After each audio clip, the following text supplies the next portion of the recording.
Hi everybody, it's me, Jessica Lahore, and you're watching LahoreTube for the Love of Colorado Drag series. So the series started because Colorado has such an incredible and amazing scene here, and I feel like we need more recognition for it. We need more shout-outs and people to realize how incredible the drag actually is here in Colorado. I talk about first impressions, I talk about favorite memories, how I've been influenced by them, how they've influenced the community from what I view, what I like about their drag. It could be memories or moments that I've had with them one-on-one time. Basically, just a shout out to an entertainer, a Colorado drag entertainer, and I just talk about them. I don't plan anything, I just come to the computer, I pick somebody off the top of my head, and we go for it. Know that everything's taken with love, with the best intention. I could have known them for a long time, for a short time, could have worked with them many times, not worked with them many times. This video could be 1 minute or 20 minutes. Doesn't matter. The idea is just love. Make sure to share other memories and stories of the person down below. Keep the love going. Share this video, and let's get started. This is the Love for Colorado Drag, episode 10. Fantastic. So today I'm going to talk about Victoria Sexton. Okay, I feel like I'm going to end up talking way too much about Victoria. So when I first started out at drag, even before I started, I remember seeing Victoria Sexton host the CSU drag show years and years ago. It was the first time that I got to see her in action, and I instantly fell in love. Victoria is one of those entertainers that when I started out drag, I so badly wanted to be Victoria's drag daughter. I loved everything about her drag style. I related to it. She is iconically known for being the body queen. She's the eyebrow queen. She started trends, she started trends with makeup. She started trends with performance. She started trends with attire. She started the trend of breastplates, in my opinion. There were a lot of things that came out of Victoria Sexton and her influence in the drag scene, and she is literally iconic. She is, turn this off really quick. She is iconic here. Ooh, nip slip. She is iconic in Colorado drag. So when I remember starting out, I would always message her and ask her questions. I would want to know how she would tuck, because she's also the tucking queen here in Colorado. I remember performances and videos and pictures that she would put up, or she would just tell me about, where she could tuck and not wear anything, no thong, no nothing, and walk around, and still people would be like, where is it? Where did it go? People still do that, where she could walk around in like skimpy lingerie or something like that, and people just don't know how she tucks. Victoria is such an incredible influence in this drag scene. I remember growing up into it, I would walk through like tracks, because she is like fame. She's drag royalty, and just she'd have this line of people. Every single Thursday, she'd have this line of people waiting to talk to her, waiting to take a photo with her, because she was the most gorgeous and the most glamorous and the most fishy queen in that whole entire room. Victoria's style of drag has still not changed. She is still stunning. She's still gorgeous. She still has snatched eyebrows. She's still the body queen. She is the fashion queen. She is the runway queen. She is the shoe queen. I feel like that I could keep going, because there are so many. When she started out, she was part of Baby Drag, which was hosted by Ginger Sexton or Douglas. She was part of. She was one of the first winners for Ultimate Queen. She has been in this community for a long time and has been doing drag for a long time. She is part of 303 magazine. She has been iconically known for makeup and stuff like that. And that's just kind of like on a drag level, I guess, is what I would say. So I remember one of my favorite performances is that she was in Felony Cell Block at Trax when it was there, and she came out, she completely redid her face to look like a sea creature. She had those giant big black eye contacts in, which was also a trend that I think that she started in Colorado, and came out, seashells, moss everywhere, a chain thong, and then she takes the thong off, and I just remember everybody like dumbfounded. and everybody just staring at her. She is like that Jessica Rabbit of drag, where she walks on stage, she enters a room, and people just stare at her because of how gorgeous she is.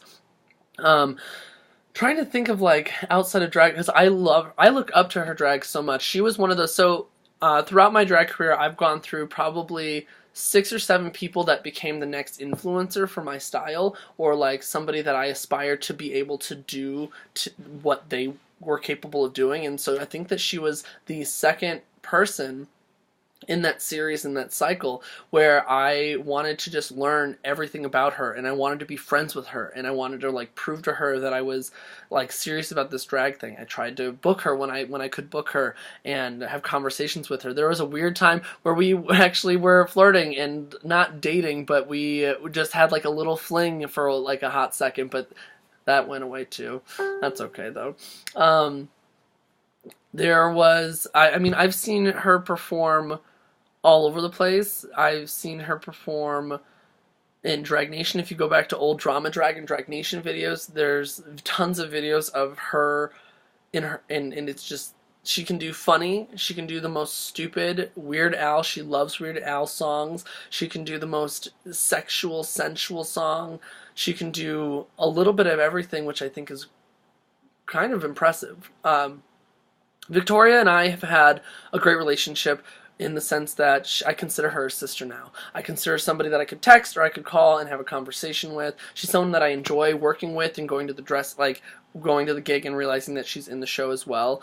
She's a favorite to many, many, many other entertainers in Colorado, and I think that during this time, she's not as appreciated as she should be, because she's literally an icon in Denver. She's a staple in Denver drag and Colorado drag. On a more personal note, Victoria is always willing to have a good time. She is always okay with being silly and like spending time talking to people and just like genuinely having a conversation with you. During times that, some of my favorite memories is that we had probably 4 or 5 moments over the course of the last few years where we would just sit down and we became humanized. It was like no drag was like talked about. It was simply just 2 humans having conversations about what goals we wanted to do and like pushing each other about dreams that we could have. And I remember it was late night. We were on I think it was either a basketball court or it was just like a parking lot. We were just laying down watching the stars, and we just talked for hours about what we wanted to do and where we wanted to see like our futures and stuff like that. Victoria has been such a huge influence to me that every single time I get the chance to know more about her, I fall more in love with her.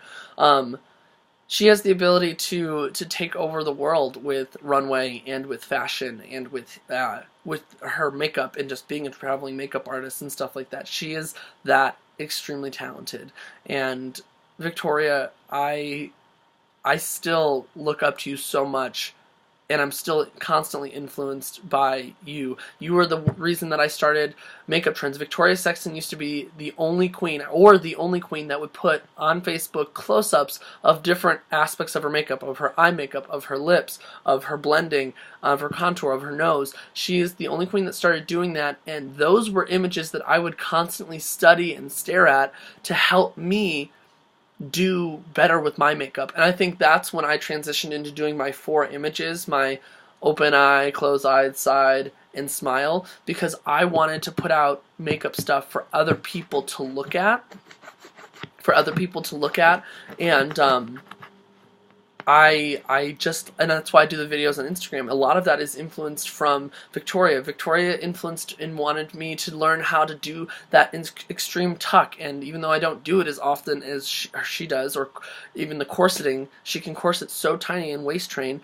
Those are things that I wanted to be able to do, and because I looked up to her so much, because I still look up to her so much. I'm trying to think of like I consider Victoria like a sister. I consider her a friend. I consider her somebody that is very kind and very, very fun-loving. She's a brand whore. She loves her brands. I feel like I wish that every time I do a video, I'm like, oh, I should have more structure. But I really just like the the fluid, like how it all comes out when I'm talking about somebody. Victoria Sexton is, I said that she's drag royalty, but I don't think that people understand that she legitimately is. Talked about her performance. First impression was just, oh my god, I wanted to be her. There's a photo. It's one of my first few profile pictures. It's me and her. I look a mess, but it's me and her at tracks, and I just remember being dumbfounded in that photo because dumbfounded because I actually got to take a photo with her. We went through this phase where I felt like there was a lot of proving that I had to do to get the same respect that I really wanted. And I'm not saying that there was any kind of rude or mean or anything like that, but I definitely had to work and show her that I was serious, like from the back burner, show her I was serious about doing drag and not just like trying to be her and trying to be myself within. Like that was a big turning point for me too, is I wanted to be Victoria Sexton, but how do I switch that around so that I could be myself with influences of Victoria Sexton in my drag? She is still one of my favorite queens. She is still the top body queen in my opinion. The tuck queen, I could go on and on about that stuff. I feel like she is very, how do I describe this? She is very chosen family oriented, but also like very close with her family. She has kind of got her ride or dies. She's got people that she's going to be there for and that she's going to want to have that relationship with. I don't know how else to describe that. She's very chosen family oriented, but she's also very regular family oriented, if that makes sense. Yeah, I love her so much. I love everything about her style of drag, and I know that there's more out there for her to accomplish and take over, and you will always be one of the top queens in my book, Victoria. Favorite memories. There are a lot of favorite memories. Favorite memory, the CSU show. That was a mess. I felt so embarrassed. I'm not going to describe what that story was, but she knows what that is. Yeah, that feels like it's a good wrap-up. I feel like every time I do one of these videos, it doesn't go far enough to really represent the person, but Victoria, I love you, and I still consider you one of the reasons why I continue doing drag, why I am still influenced by your makeup, and I'm trying to push myself to do better in the areas that I see you constantly just doing amazing at. So, I love you. I can't wait to see you. I feel like it's been a minute. And yeah, this is Love for Colorado Drag, number 10, Victoria Sexton. Make sure you comment below. Memories, photos, all kinds of good stuff. And yeah, I'll see you next time. Bye!